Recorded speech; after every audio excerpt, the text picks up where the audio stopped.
Shalom Bapak Ibu Saudara-saudaraku yang terkasih dalam Tuhan Yesus Kristus. Selamat malam, salam sejahtera bagi kita semua, dimanapun saudara-saudara berada. Selamat berjumpa kembali di Renungan Kristen pada malam hari ini.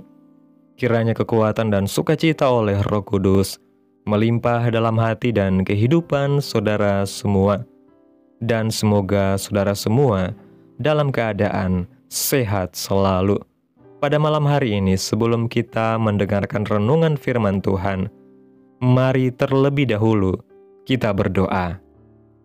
Allah Bapa kami yang ajaib dan mulia, Engkau Allah yang kudus dan kekal, Bapa, di dalam nama Tuhan Yesus Kristus, kami mengucap syukur ya Tuhan oleh karena pertolongan-Mu di sepanjang hari. Kami boleh dimampukan Tuhan untuk melewati hari ini, melakukan tugas tanggung jawab kami, mengerjakan segala aktivitas kami dengan pertolongan Tuhan. Saat ini ya Tuhan, kami akan mendengarkan firman-Mu. Berilah kami pengetahuan dan bimbinglah kami umat-Mu ini, agar apa yang Engkau firmankan dapat bekerja sesuai kehendak-Mu. Bukalah hati dan pikiran kami ya Tuhan, untuk mendengar dan menerima firman-Mu. Kiranya firman-Mu ini dapat kami lakukan di dalam setiap kehidupan kami dan menjadi berkat bagi hidup kami. Berfirmanlah ya Tuhan, kami sudah siap menerima firman-Mu. Dalam nama Yesus kami berdoa. Amin. Bapak Ibu Saudaraku yang terkasih, ayat renungan kita pada malam hari ini terdapat dalam kitab Ulangan pasal 6 ayat 4 dan 5 yang berkata demikian. Dengarlah hai orang Israel, Tuhan itu Allah kita, Tuhan itu Esa. Kasihilah Tuhan Allahmu dengan segenap hatimu dan dengan segenap jiwamu dan dengan segenap kekuatanmu. Bapak Ibu Saudaraku yang diberkati Tuhan, saat ini keluarga harus berjuang untuk membangun kasih di dalamnya. Iblis sangat berusaha untuk menghancurkan keluarga, karena keluarga adalah soko guru atau sendi pembangun yang penting. Ketika sebuah keluarga hancur, maka semua orang di dalamnya akan terdampak, dan lingkungan di sekitarnya pun akan terdampak. Perpecahan bukanlah hal yang dikehendaki Allah bagi keluarga. Allah memiliki sebuah rencana bagi keluarga, sama seperti Ia memiliki rencana penebusan dan rencana kehidupan bagi setiap orang. Mari kita menemukan sejumlah aspek dalam rencana Allah bagi keluarga. Dalam Ulangan pasal 6, ada satu bacaan yang menyingkapkan rencana Allah bagi keluarga kita. Yang pertama, sebagai tempat kekuatan rohani. Allah menetapkan keluarga sebagai tempat untuk kekuatan rohani. Dalam Ulangan pasal 6 ayat 4 dan 5 menyampaikan bahwa kita harus membawa keluarga kita mengasihi Allah dan memiliki hubungan rohani dengan Tuhan. Allah mengasihi kita dan kita membalas kasih-Nya dengan ketaatan. Keluarga sesungguhnya adalah tempat yang paling awal, tetapi banyak orang melupakan, menolak dan mengabaikan Allah di dalam hidup dan rumah tangga mereka.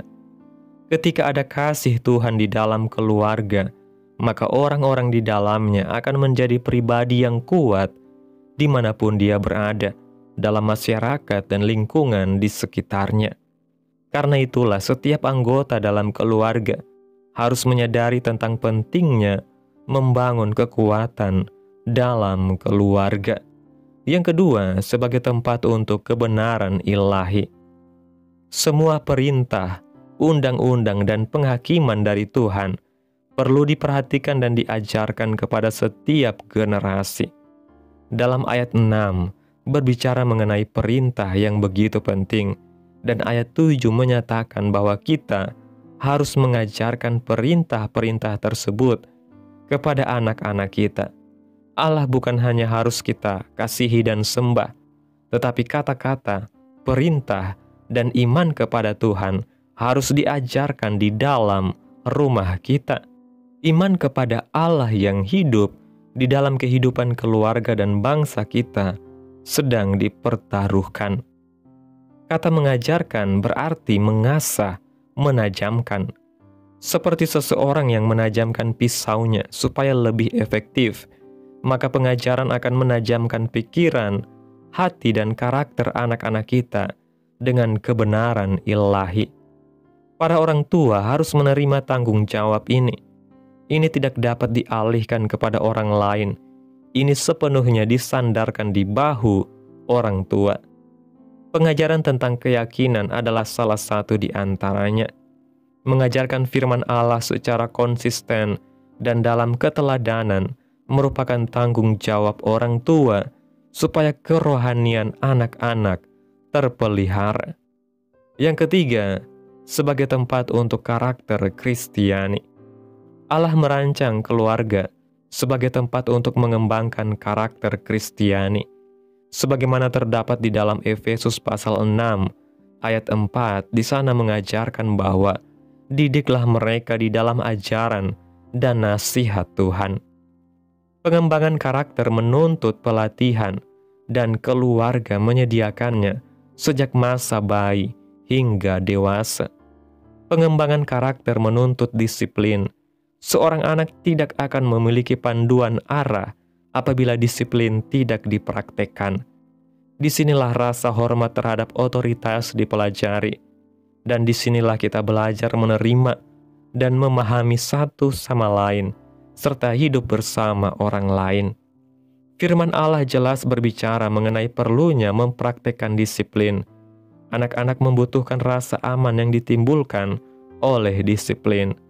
Dalam kitab Amsal pasal 13 ayat 24 mengatakan, "Siapa tidak menggunakan tongkat, benci kepada anaknya, tetapi siapa mengasihi anaknya, menghajar dia pada waktunya." Amsal 29 ayat 15 mengatakan, "Tongkat dan teguran mendatangkan hikmat, tetapi anak yang dibiarkan mempermalukan ibunya." Dan ayat 17 mengatakan, "Didiklah anakmu, maka ia akan memberikan ketentraman kepadamu dan mendatangkan sukacita kepadamu." Jika kita menanggapi firman Allah ketika ia memanggil dan memimpin keluarga kita dalam terang kasih dan firman Tuhan, kita akan mengalami sukacita rencana Allah. Allah memiliki rencana bagi keluarga kita jika kita mengizinkan Ia membantu kita menemukannya. Bapak Ibu Saudaraku yang diberkati Tuhan, keluarga yang hidup di dalam rencana Allah bukanlah keluarga yang sempurna tanpa tantangan, tetapi keluarga yang selalu bersandar kepada kasih karunia Tuhan di tengah tantangan yang ada. Keluarga seperti ini menyadari bahwa kekuatan, kebenaran, dan karakter tidak dapat dibangun hanya dengan usaha manusia semata, melainkan melalui penyerahan penuh kepada pimpinan Roh Kudus. Dunia saat ini begitu gencar menawarkan nilai-nilai yang bertentangan dengan firman Tuhan, mempromosikan gaya hidup yang egois, dan mengikis penghargaan terhadap otoritas serta tanggung jawab. Karena itu, keluarga Kristen dipanggil untuk menjadi terang yang menuntun orang kepada Kristus, dimulai dari kehidupan sehari-hari di rumah, dari cara orang tua berinteraksi satu sama lain, dari bagaimana anak-anak diajar menghormati dan mengasihi, serta dari bagaimana setiap anggota keluarga memprioritaskan doa, ibadah, dan pembacaan firman Tuhan. Tidak ada tempat yang lebih efektif untuk membentuk generasi beriman selain di rumah, karena disinilah nilai-nilai Allah dapat ditanamkan secara konsisten, dipelihara melalui teladan, dan diperkuat melalui kasih yang nyata. Selain itu, kita harus memahami bahwa rencana Allah bagi keluarga bukan hanya untuk keberlangsungan generasi, tetapi juga untuk menyatakan kemuliaan Tuhan kepada dunia. Setiap keluarga Kristen seharusnya menjadi saksi hidup tentang kebaikan dan kuasa Tuhan, bahwa kasih yang sejati, pengampunan yang tulus, dan kesetiaan yang teguh hanyalah mungkin jika Kristus menjadi pusat kehidupan keluarga. Ketika keluarga berdoa bersama, mengampuni satu sama lain, saling menopang di saat susah maupun senang, dan berjalan dalam kesatuan hati untuk melayani Tuhan, maka mereka menjadi kesaksian yang kuat bagi lingkungan sekitarnya.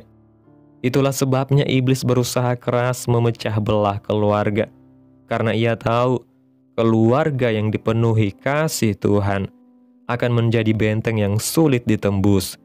Tetapi kita tidak perlu takut, sebab Tuhan telah memberikan janjinya bahwa Ia akan menyertai dan memimpin kita, asalkan kita tetap setia dan taat kepada firman Tuhan. Amin. Tuhan Yesus memberkati. Demikianlah renungan firman Tuhan pada malam hari ini. Biarlah menjadi berkat bagi saudara yang sudah mendengarkan. Dan untuk menutup renungan pada malam hari ini, mari kita berdoa. Bapa kami yang ajaib dan mulia, Engkau Allah yang kudus dan kekal, Raja di atas segala raja, Tuhan di atas segala Tuhan. Bapa yang kami panggil di dalam nama Tuhan Yesus Kristus. Kami bersyukur Tuhan atas pertolongan-Mu, penyertaan-Mu, juga atas kasih dan berkat-Mu dalam hidup kami. Kami berbahagia dan bersyukur atas kebaikan Tuhan dalam hidup kami.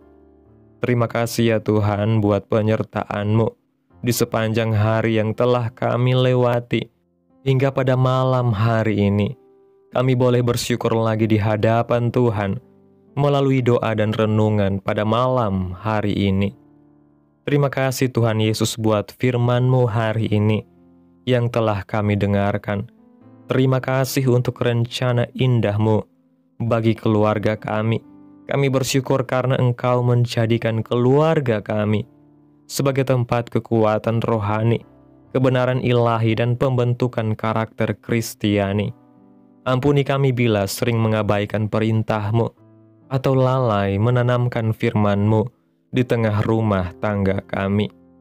Tolong kami untuk selalu menjadikan Engkau pusat dari setiap keputusan, pembicaraan dan tindakan kami. Lindungi keluarga kami dari tipu daya musuh. Satukan hati kami dalam kasih-Mu, dan bentuklah kami menjadi keluarga yang memuliakan nama Tuhan di dalam dunia ini. Terima kasih buat firman-Mu Tuhan. Tanamkan dalam hati kami dan mampukan kami untuk dapat melakukan firman-Mu dalam setiap kehidupan kami. Biarlah perkataan firman-Mu terus menyegarkan jiwa kami, menghidupkan hati yang lemah dan lesu, dan membangkitkan harapan dan kasih. Berkati umat-Mu yang sudah mendengarkan renungan firman Tuhan pada saat ini. Berkati di setiap saat, tempat dan kondisi hidup mereka agar senantiasa selalu merindukan dan membutuhkan firman Tuhan sebagai pelita kebenaran yang memerdekakan dan penghiburan yang menguatkan. Ajarilah kami bahasa firman-Mu dan bimbinglah kami untuk selalu hidup sesuai kehendak-Mu, agar kami selalu dekat kepada-Mu.